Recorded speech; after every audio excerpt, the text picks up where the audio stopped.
Buenas tardes a todos y bienvenidos al seminario online Abordaje de los aspectos emocionales en el mieloma múltiple, organizado por AEAL con motivo del Día Mundial del Mieloma Múltiple. Mi nombre es Víctor Romero y voy a ser el encargado de moderar esta sesión. En esta jornada hablaremos de los aspectos emocionales a tener en cuenta durante la enfermedad y se ofrecerán herramientas para aprender a convivir con este tipo de cáncer en la sangre. Para ello, contamos con doña Isabel López Domínguez, psicooncóloga del Grupo Español de Pacientes con Cáncer, GEPAC. Muy buenas tardes, doña Isabel. Buenas tardes. Recuerden que una vez finalice la exposición individual tendremos una ronda de preguntas. En caso de que tengan alguna duda, la pueden ir realizando durante todo el seminario a través de la aplicación en el apartado Preguntas. Y sin más dilación, le doy paso a doña Isabel López. Así que adelante, Isabel, cuando desee. Bueno, pues buenas tardes de nuevo a todos y gracias por participar en este seminario. Como bien ha dicho Víctor, pues vamos a hablar del abordaje del impacto emocional en los pacientes con mieloma múltiple. Hay que tener en cuenta que la enfermedad afecta tanto a nivel físico como a nivel emocional, de manera que puede alterar significativamente el funcionamiento y el bienestar del paciente, y esto genera un gran impacto en la calidad de vida. Podemos intentar, para que sea más fácil, diferenciar cuatro momentos clave en el proceso de enfermedad. Estos momentos serían el diagnóstico, el inicio del tratamiento, el fin del tratamiento y las recaídas. Hay que tener en cuenta que tienen mucho peso las diferencias individuales y que también el propio proceso de enfermedad se presenta diferente en cada paciente. Teniendo en cuenta todo esto, pues bueno, como veis aquí hay diferentes síntomas que pueden aparecer en diferentes momentos y muchos de ellos se repiten, pueden aparecer a lo largo de todo el proceso. Son miedo, rabia, ira, culpa, ansiedad, problemas de sueño, dificultad para adaptarse a las secuelas, aislamiento, preocupaciones. Vamos a empezar por el diagnóstico. El mieloma múltiple muchas veces se detecta bien porque aparece una anomalía en una prueba rutinaria o en una prueba que se está haciendo por otras patologías, o a veces suele empezar con síntomas inespecíficos que son fácilmente atribuibles a otras causas o a otras patologías, y esto puede generarnos un estado de shock inicial, un estado de desconcierto. Aparece un gran impacto emocional en el paciente y también en las personas de su entorno. Esto supone un gran cambio vital. Como he dicho, puede darse en el paciente y en las personas de su entorno, en sus familiares, y puede afectar a todas las esferas de la vida del paciente. Puede ser afectar en el plano físico, en el plano emocional, familiar, laboral, de ocio. Es frecuente que los pacientes se pregunten el por qué, busquen una explicación a lo que les está pasando. Esto suele acentuarse en pacientes que han llevado un estilo de vida saludable. También es habitual el desconocimiento de la enfermedad. En ocasiones, cuando al paciente le diagnostican mieloma múltiple, incluso es la primera vez que ha oído hablar de esta enfermedad, no es una patología que sea muy conocida o no de las que comentamos frecuentemente cuando hablamos de cáncer. Y esto genera mucha incertidumbre, el no saber a qué te vas a enfrentar. También muchas veces asociamos la palabra cáncer como sinónimo de muerte. Y no somos conscientes de que hoy hay una amplia gama de tratamientos que ofrecen muy buenos resultados. En esta primera etapa, en el diagnóstico, aquí tenemos unos ejemplos de los síntomas que pueden aparecer a nivel psicológico. En la ansiedad podemos tener taquicardia, dificultad para respirar, opresión en el pecho, mareo, preocupación excesiva, conductas de evitación. También aparece la tristeza. ¿Cómo la notamos? Porque tenemos apatía, falta de interés, disminuimos la actividad, desesperanza, lloramos con más frecuencia. También aparecen conductas de rabia o de ira, con preguntas por qué yo, o con afirmaciones del tipo, si yo me cuido, ¿cómo puede ser? ¿No? Teniendo una sensación de injusticia. También puede aparecer el miedo a los procedimientos, al dolor, al sufrimiento, a morir. Y también aparece la culpa. Creencias irracionales que asociamos la aparición del mieloma a otras cosas que nos han pasado. Pues bueno, pues he estado deprimido y como consecuencia de estar deprimido me ha aparecido el mieloma. O también pensamientos del tipo no me he cuidado o voy a ser una carga para mis familiares, no me voy a poder valer por mí mismo. Todo esto revierte en una dificultad para manejar la incertidumbre. El paciente necesita saber, tener seguridad y control, algo que en la mayoría de los casos no es posible. No es posible saber con certeza cómo va a evolucionar una enfermedad, si unos tratamientos van a ser efectivos, cómo va a reaccionar el cuerpo a los efectos secundarios. También aparecen problemas tanto en la cantidad como en la calidad del sueño. Preocupaciones recurrentes del tipo: ¿funcionará el tratamiento? ¿Voy a morirme? ¿Mi vida ya no va a ser igual? También puede revertir en aislamiento, sentirte incomprendido, que las otras personas que están a tu alrededor, como no están pasando por la misma situación, no se ponen en tu lugar, no te llegan a comprender. Puedes tener esta sensación que comentaba de estar haciendo sufrir a los demás, o sea, que tus familiares, tus allegados estén sufriendo por tu enfermedad. Y a veces reprimimos la expresión de las emociones y de las preocupaciones. En el inicio del tratamiento tenemos que tener en cuenta que vamos a tener una sintomatología física que va a diferir en función del tratamiento que recibamos. Unos síntomas de los más frecuentes son los que encontramos aquí. Puede aparecer cansancio, fatiga, náuseas, vómitos, neuropatías, recuento bajo de células sanguíneas. La mayoría de estos síntomas suelen remitir al final del tratamiento o mejorar. También aparecen cambios en la capacidad funcional. Tenemos un menor grado de autonomía y requerimos mayor ayuda para hacer las cosas que antes hacíamos por nosotros mismos en nuestra vida diaria. Y también nuestra rutina se puede ver alterada por el incremento de número de visitas médicas, ¿no? De repente pues tenemos muchas consultas, pruebas, tratamientos de continuo todas las semanas, y eso altera nuestra rutina. ¿Cuáles son los síntomas que pueden aparecer en esta segunda fase que hemos señalado de inicio del tratamiento? Pues bueno, en la ansiedad, en la tristeza, pues veis que son los mismos, ¿no? Taquicardia, dificultad para respirar, apatía, falta de interés. También aparece miedo a los procedimientos, al dolor, al sufrimiento, a no poder valerse por uno mismo. Y en la culpa siguen sentimientos del tipo de ser una carga o hacer sufrir a los demás. De nuevo, aparece la dificultad para manejar la incertidumbre. Seguimos sin tener certezas. No podemos saber con precisión si el tratamiento va a ser efectivo o no antes de que nos lo den y de valorar los resultados. No podemos saber si la enfermedad progresará o no progresará. Aparecen de nuevo problemas de sueño y preocupaciones de tipo: ¿y si no funciona el tratamiento? O voy a sufrir mucho con el tratamiento. Los efectos secundarios van a ser muchos y van a disminuir mucho mi calidad de vida. Y seguimos un poco con las mismas sensaciones en el aislamiento, incomprensión y represión de la expresión de las emociones.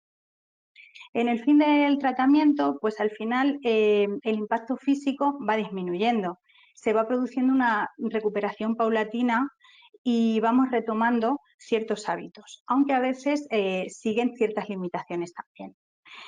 Tenemos que aprender a vivir con las secuelas, que muchas veces van mejorando con el tiempo y algunas incluso van desapareciendo.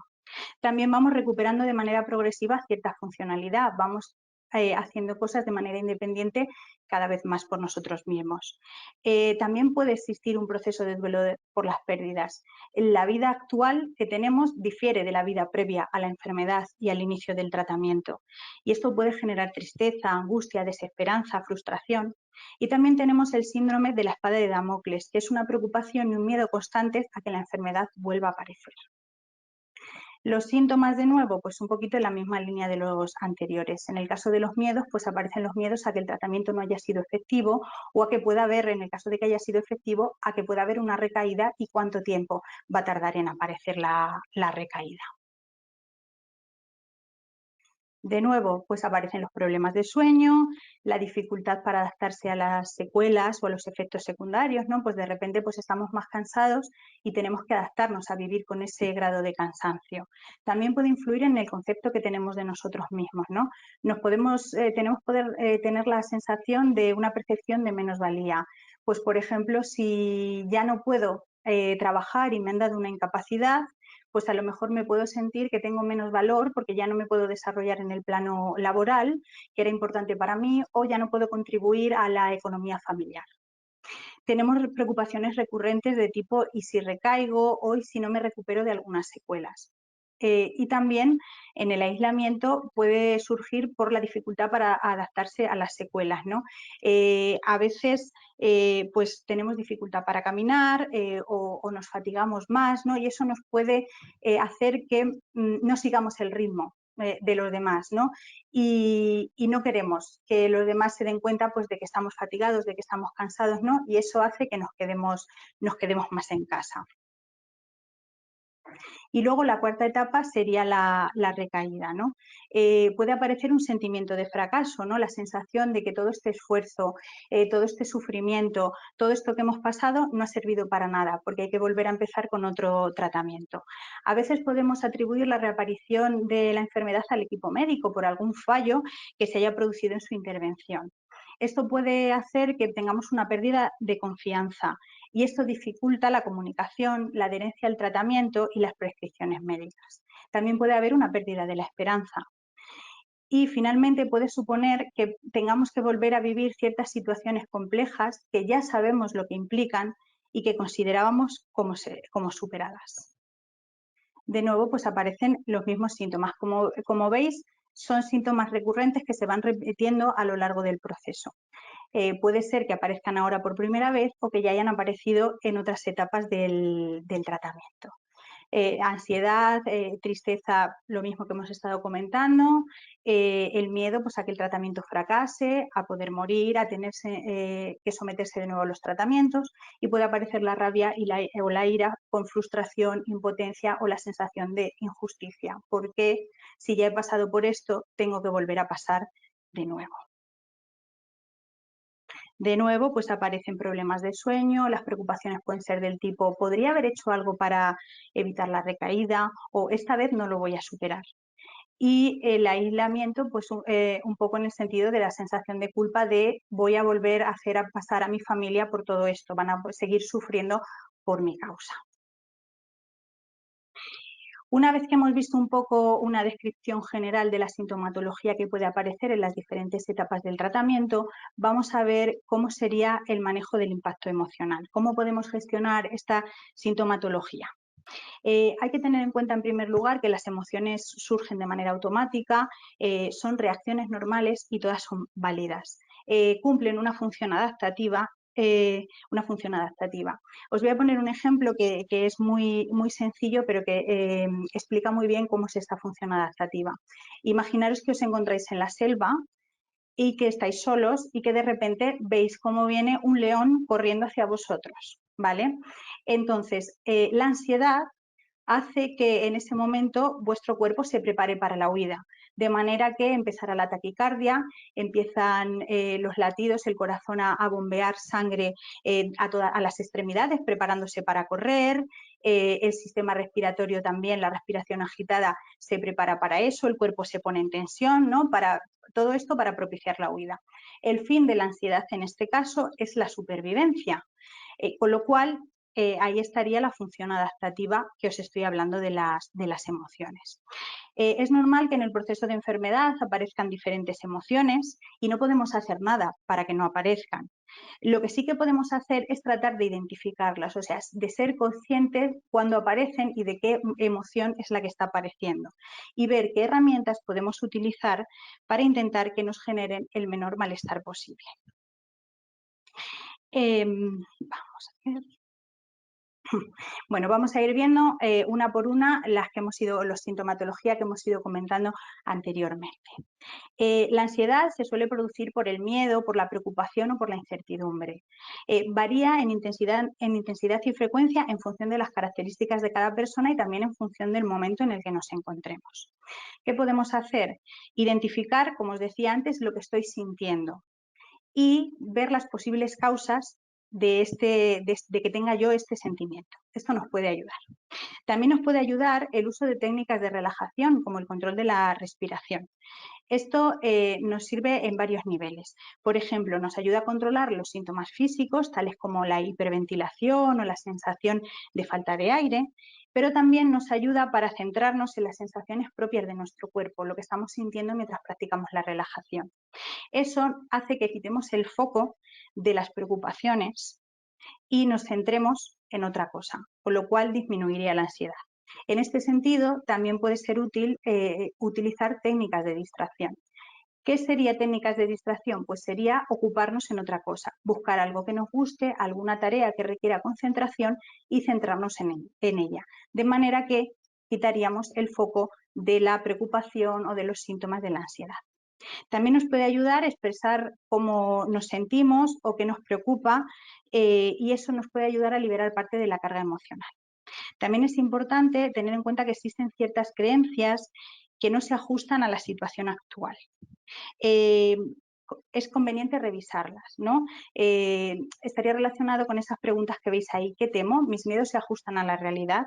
Por ejemplo, si tengo miedo a los efectos secundarios de la quimioterapia porque una persona que ya ha pasado por un tratamiento de este tipo me ha contado que ha tenido muchos síntomas, que lo ha pasado muy mal, es normal que yo genere ansiedad ante el tratamiento con la quimioterapia, pero hay que valorar si eso se ajusta a mi realidad.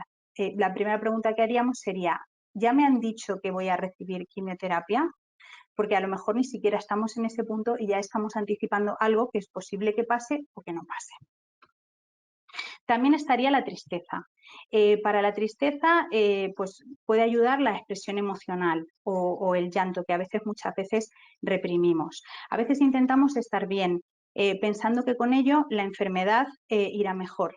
Yo creo que todos habéis oído hablar seguro de la famosa actitud positiva, ¿no? Que muchas veces nos dicen, hay que intentar tener actitud positiva.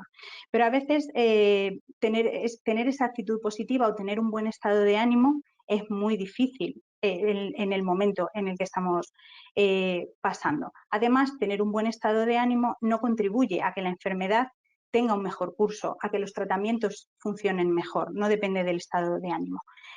También muchas veces sobreprotegemos a nuestros seres queridos, no queremos preocuparlos, queremos evitarles el sufrimiento. Y eso hacemos que nos guardemos para nosotros pues, nuestras preocupaciones, nuestros miedos y todas esas cosas relacionadas con lo que nos está pasando, ¿no?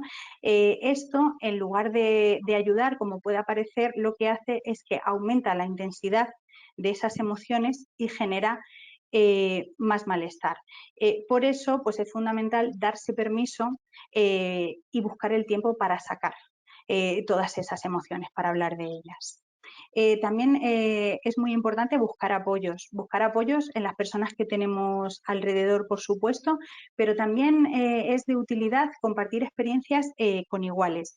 A veces las personas que sentimos que mejor nos pueden ayudar o que mejor nos pueden comprender son personas que han pasado bien por la misma situación o por una situación similar.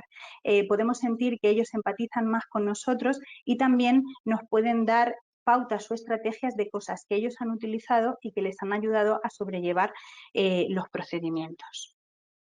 También la realización de actividades satisfactorias. Esto permite distraerse y también genera bienestar. Muchas veces cuando estamos muy tristes lo que hacemos es justo lo contrario, o sea, no queremos realizar actividades y muchas veces tenemos un poco ahí la idea de esperar a hacerlas cuando nos sintamos bien, es decir, pues ahora estoy muy cansado o tengo molestias, bueno, cuando esté mejor ya retomaré mis paseos o ya retomaré la costura o ya retomaré la lectura. Es importante recalcar que no hay que esperar a estar bien para hacer las cosas, sino que el hacer las cosas es lo que nos permitirá estar bien. Y también, pues como en el caso anterior, tenemos que tener un poco atención a las preocupaciones o a los pensamientos que generan tristeza y si éstas se ajustan a la realidad actual nuestra, ¿no? ¿Qué me preocupa y si estas preocupaciones se ajustan a la realidad? Por ejemplo, puedo estar triste o preocupado dándole vueltas porque pienso que me voy a morir. Lo que tendríamos que analizar es si estamos en una situación de final de vida o en una situación que nos hayan dicho que esa posibilidad está cercana. A lo mejor es un miedo que aparece al principio del tratamiento, pero no estamos en esa etapa. La incertidumbre. Para manejar la incertidumbre, ¿qué podemos hacer? Pues informarnos y resolver dudas. La información nos da seguridad y sensación de control. ¿Quién es la persona que mejor nos puede informar sobre nuestro proceso de enfermedad? Pues el especialista que nos está llevando, pues en este caso el hematólogo que lleva nuestro tratamiento, nuestro procedimiento o los profesionales sanitarios que participan de nuestro proceso de enfermedad, la enfermera que me pone el tratamiento en el hospital de día, la persona que me da la medicación en la farmacia hospitalaria. Esas son las personas que mejor nos pueden resolver las dudas concretas sobre nuestro proceso, porque son los que más información tienen sobre lo que nos está pasando. Muchas veces cuando acudimos a las consultas, sobre todo pues a lo mejor en las primeras o en los momentos que hablábamos puntuales de cambio, pues estamos especialmente más nerviosos o más angustiados, y quizá pues no es un momento en el que sea propicio para hacer las preguntas, porque muchas veces pues se nos olvidan o no cogemos toda la información, ¿no? Entonces por eso puede ser muy útil preparar las consultas. Cuando estamos tranquilamente en casa normalmente suelen surgir dudas. Pues es importante recabar todas esas dudas, las podemos anotar en un papel que llevaremos a la consulta y así se las podremos exponer al médico en ese momento sin que se nos olvide nada. También es importante que a lo mejor pues, si nos ponemos muy nerviosos o tal, podemos llevar a otra persona, un acompañante que también pues, nos puede ayudar a quedarse con más información de la que nos podamos quedar nosotros, puede completarnos la información que nos ha dado el médico. De igual manera, es muy común acudir a Internet a buscar, ¿no? Lo tenemos muy de mano y es muy fácil, muy sencillo. Eso está muy bien porque tenemos la información disponible en muy poco tiempo, pero hay que saber dónde buscar. En Internet podemos encontrar mucha información muy variada y no toda ella tiene por qué ser veraz. Entonces tenemos que intentar acudir a fuentes de información fiable.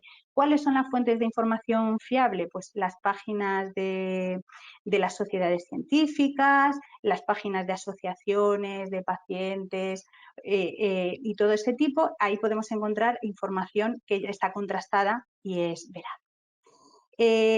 Sí que es cierto que hay mucha parte del proceso de enfermedad que no podemos controlar, no depende de nosotros. Los tratamientos, qué efectos secundarios vamos a tener, las secuelas de estos efectos secundarios, las limitaciones que podemos tener, eso no lo podemos controlar. Pero hay pequeñas cosas que sí que podemos controlar. Por ejemplo, si el tratamiento te deja muy cansado y no estás tan activo o no puedes estar tan activo como te gustaría o como estabas en momentos previos al tratamiento, eso es algo que no se puede controlar y que no tenemos decisión sobre ello. Estamos cansados y estamos cansados. Lo que sí que podemos decidir a lo mejor es cómo o cuándo descansar. Y esto nos ayudará a que el cansancio nos afecte de la menor manera posible. También nos ayudará a ir conociendo el proceso del tratamiento, ¿no? Al final, al principio no sabemos nada, todo es nuevo, pero a medida que va pasando el tiempo y nos vamos enfrentando a las diferentes situaciones, vamos aprendiendo, vamos sabiendo cómo nos impacta la enfermedad y podemos aprender a organizarnos y a planificarnos. Os pongo un ejemplo. Si tú sabes que al ponerte la quimioterapia los 2 días siguientes son los peores, te encuentras muy cansado o incluso hay que estar en la cama, pues podremos planificarnos para esos 2 días tener un nivel de actividad mínimo o el mínimo posible y luego los días posteriores, antes de la próxima quimioterapia, volvernos a activar y estar más activos. En cuanto a la rabia o la ira, expresar cómo nos sentimos o qué nos preocupa nos puede ayudar a soltar parte de la carga emocional que vamos acumulando durante todo el proceso. Lo podemos hacer comunicándonos con nuestros familiares, con los profesionales o también a través de la escritura expresiva, que es un acto que haces tú de manera individual, es un acto privado en el que tú puedes escribir y expresar esas emociones. Incluso puede ser de utilidad una vez que terminas de desahogarte en el papel, deshacerte, romperlo y tirarlo a la basura y deshacerte de ello como una manera de cerrar. Y también puede ser muy útil el uso de las técnicas de relajación. La imaginación guiada o el control de la respiración nos puede ayudar a descargar la energía y la tensión. En cuanto al miedo, volvemos de nuevo a informarnos y a resolver las dudas. Acordaros que cuanta más información tengamos, más sensación de control tenemos y reducimos la incertidumbre y también reducimos el miedo. A veces, si no sabemos cómo son ciertas cuestiones, qué es lo que va a pasar, cómo es un tratamiento de quimioterapia, cómo tiene lugar, nosotros tendemos a elaborar nuestras propias hipótesis que pueden ser erróneas y en ocasiones pueden ser incluso mucho más catastrofistas o mucho más negativas de lo que corresponde con la realidad. Entonces es importante informarnos y resolver las dudas para reducir esa incertidumbre, ganar seguridad y aclarar cómo son las cosas en realidad. En la línea un poquito de las preguntas que nos hacíamos antes, ¿no? Pues está bien contrastar o comparar los miedos con la realidad. ¿Son mis miedos realistas? ¿Se ajustan a mi situación? Tengo miedo a morir con dolor. ¿Y la situación actual es esa o no estoy en esa situación? Estoy en el diagnóstico, estoy en el inicio del tratamiento. A lo mejor no es el momento de plantearnos esa cuestión porque no está ajustada al momento que estamos viviendo ahora. Y de nuevo, buscar apoyo. Como he dicho antes, bien de familiares, de amigos, de allegados, de gente de nuestro entorno y también puede ser muy reconfortante compartir experiencias con personas que estén pasando o hayan pasado por situaciones similares. ¿Qué podemos hacer para reducir esa sensación de aislamiento? Pues mantener el contacto con personas significativas. Al final las personas significativas son fuente de apoyo, de acompañamiento y de ayuda. También es importante mantener la comunicación con el entorno, ya lo hemos comentado antes, perdón. Explicarles qué me pasa, qué necesito, cómo pueden ayudarme. También es importante no reprimir la expresión de las emociones o el llanto, como hemos comentado también anteriormente. Es importante ir dando salida a todas esas preocupaciones y a todo ese malestar que tenemos. Y de nuevo buscar iguales y compartir las experiencias. Y luego, en cuanto a los problemas de sueño, que también hemos comentado que pueden aparecer en todas las etapas que hemos señalado, pues hay que tener en cuenta unas diferentes pautas. Es muy importante el horario, mantener rutinas, mantener la misma hora de irse a la cama y la misma hora de levantarse. Y también intentar que eso no sea muy tarde, o sea, no acostarnos muy tarde y levantarnos muy tarde. También es importante limitar las siestas. ¿Qué pasa? Que cuando no dormimos bien, al día siguiente estamos muy cansados. Si nos echamos la siesta, al final vamos a entrar en un círculo vicioso. Vamos a descansar, a la noche no vamos a volver a dormirnos y entonces hay que intentar, para evitar caer en este círculo vicioso, limitar las siestas aunque se esté muy cansado. También es importante eliminar las pantallas una hora antes de acostarse. Estamos hablando una hora antes de meterse en la cama y luego, por supuesto, en la cama no tener pantallas tipo ordenador, móvil, la televisión. Luego también es muy importante hacer cenas ligeras. Si comemos muy abundante, la digestión se hace pesada y eso puede hacer que tengamos más dificultad para dormir. También puede influir el tomar cafeína o teína. Hacer ejercicio es algo que nos activa. Si lo hacemos en las últimas horas de la tarde, puede ser que interfiera con el sueño de la noche. Nos puede ser de utilidad hacer algún ejercicio de relajación antes de acostarnos. Y luego una cosa que es muy importante es utilizar la cama solo para dormir, en la medida de lo posible. Es importante que si durante la noche vemos que nos despertamos y que nos cuesta volver a dormir, si es posible, porque hay veces que no, las circunstancias o la fatiga, el cansancio, los diferentes problemas lo impiden, lo ideal sería salir de la cama, hacer una actividad relajante hasta que vuelva a entrar sueño y luego volver a la cama, para favorecer la asociación que la cama es para dormir. Y finalmente vamos a dar una pequeña pincelada acerca del dolor. El dolor es importante saber que tiene componente físico, obviamente, pero también tiene un componente psicológico. De manera que en su manejo no interviene solo la medicación, sino que hay otros aspectos que también pueden influir. Es muy importante la comunicación con el equipo médico, obtener información acerca del dolor. Esto ayuda al paciente a entenderlo y con ello a llevarlo mejor. También saber cómo manejarlo a nivel farmacológico, conociendo la pauta de analgesia, que es algo que también puede ayudar a mejorarlo. También es importante, que lo comentábamos antes, el cambio de foco atencional. Si focalizamos la atención en el dolor, puede ser que este se intensifique. Si hacemos cualquier tipo de actividad distractora, cambiamos el foco atencional del dolor a otra cosa y eso hará que disminuya la percepción del dolor. También nos puede servir de ayuda utilizar técnicas de control de la activación, como la imaginación guiada o el control de la respiración. Esto hará que reduzca el nivel de tensión corporal y que disminuya la atención que le otorgamos al dolor, y esto puede contribuir a su reducción. Y finalmente, controlar el ciclo actividad-descanso. Es importante saber que el paciente sea consciente de cuáles son sus limitaciones. Y a veces hay que introducir ciertos cambios en la rutina, como hacer menos cosas, hacerlas con ayuda, hacerlas más despacio y hacer descansos más largos y más descansos a lo largo del día.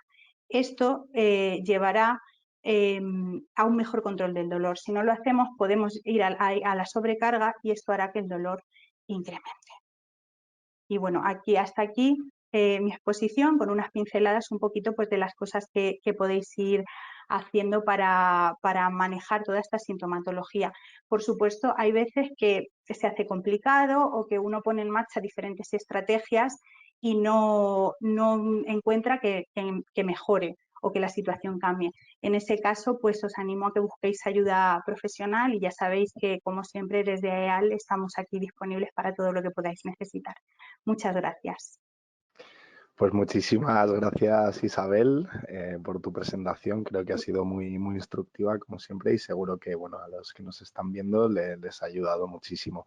Te pediría, por favor, que dejes esta última diapositiva y así hacemos las preguntas que nos han llegado sobre ella, por si tiene alguien alguna duda, que ya sabes que hay mucha gente que le da vergüenza en directo de animarse. Bueno, que sepa que, como ha comentado muy bien Isabel, tiene ahí el correo para poder dirigirse a ella y, bueno, resolver las dudas en privado, por así decirlo. Pues Isabel, si te parece bien, te las realizo. Sí, por supuesto. Muy bien. Pues justo además a raíz de este último tema que comentabas, de regular un poco la actividad, ¿no? Que previamente podíamos tener mucha y a posteriori quizá no sea lo recomendable tener ese nivel de actividad. Nos dicen, antes de ser diagnosticada tenía mucha actividad, ahora no puedo caminar, mi vida ha cambiado por completo y estoy muy desanimada. ¿Qué puedo hacer para que no me afecte tanto psicológicamente? Bueno, pues muy bien, pues un poquito, como decía Víctor, al hilo de lo que habíamos comentado. Yo creo que lo importante, sobre todo, que decía en la presentación, identificar la emoción, este desánimo que siente y a qué se debe. Y también permitirse sentirse así, ¿no? Y no dejarse llevar por debería encontrarme mejor o debería estar más animada, porque a veces pues, es muy difícil. Luego, pues para volver a retomar el nivel de actividad, pues es importante que si no se puede retomar con las mismas condiciones que anteriormente, pues busquemos estrategias que nos puedan ayudar, ¿no? Pues yo qué sé, si tenemos dificultad para caminar o para movernos o para tal y nos gusta mucho salir a pasear o salir a tomar algo con amigos o tal, pues lo que podemos hacer es buscar la manera de cómo lo podemos hacer.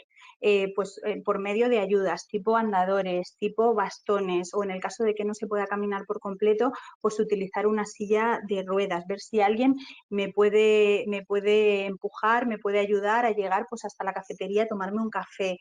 Y entonces estaríamos haciendo lo mismo, esto que tanto nos gusta, pero de una manera adaptada a la situación. Hay ocasiones en las que pues a lo mejor no se puede realizar esa actividad que tanto nos gustaba, ¿no? Pero tampoco tenemos que renunciar a realizar actividades gratificantes, ¿no? Entonces lo que podríamos hacer es buscar qué otras actividades o explorar qué cosas, qué inquietudes tenemos, qué cosas podemos hacer, e ir probando hasta que encontremos cosas pues, que nos motiven y que nos mantengan activos, aunque sea de una manera diferente. Pues muchas gracias, Isabel, por la respuesta. Tenemos una pregunta más, si no se anima nadie mientras la contestas, que nos dice, ¿cómo puedo manejar los nervios y la ansiedad los días antes de acudir a las revisiones? Que bueno, creo que esta pregunta nos la hacen mucho, no solo para el tema del mieloma múltiple, seguramente valga para cualquier tipo de cáncer. En general, sí, es una cosa que es muy recurrente y que es muy, muy frecuente. Bueno, pues un poquito también, permitirme que insista en lo mismo, pues yo creo que cuando nos enfrentamos, estamos en una situación de enfermedad y nos enfrentamos pues a una revisión del tratamiento, nos hacen un TAC, para valorar cómo ha ido los resultados, o nos encontramos en un periodo de remisión y nos van valorando, pues yo creo que es normal sentirnos nerviosos cuando se van acercando los días, ¿no? Porque surgen estas preocupaciones de las que hablábamos durante toda la charla, ¿no? De y si no ha funcionado el tratamiento, y si hay una recaída, y si esto no marcha, ¿no? Entonces es normal estar nervioso, ¿no? Y a veces pretender no estar nervioso es imposible. Y además pretenderlo lo que nos hace es que, aparte de que vamos a estar nerviosos, porque ya digo que es imposible no estarlo, aparte nos vamos a sentir frustrados de intentar hacer algo que no puede ser. Entonces, en primer lugar, dar una normalidad, identificar por qué nos estamos sintiendo nerviosos, ¿no? Y que hay una causa y qué es esa, ¿no? Luego, pues es importante que los días previos, pues intentar un poco utilizar las técnicas que he comentado antes, pues técnicas de relajación, de control de la respiración si tenemos mucha sintomatología física, pues del tipo taquicardia, opresión en el pecho, sensación de mareo, pues la relajación por medio de la respiración nos puede ayudar. También intentar esos días mantenernos muy ocupados o bastante ocupados en la medida de lo posible, pues tener bastante actividad o rodearnos de gente con la que nos sintamos a gusto un poco y poder pues hablar de otros temas que no sean la enfermedad, ¿no? Cambiar el foco de atención que decía antes, ¿no? Y luego también puede ser de utilidad llevar un acompañante a las citas, ¿no? Que da mucha seguridad, ¿no? Y también pues puedes hablar y puedes intentar, pues eso, distraerte en la medida de lo posible. Ya os digo que por completo que desaparezca la ansiedad es muy complicado. Y luego pues en los tiempos de espera, mientras estás pues o vas de camino en el autobús o estás allí ya en la consulta, pero ya sabemos que a veces pues,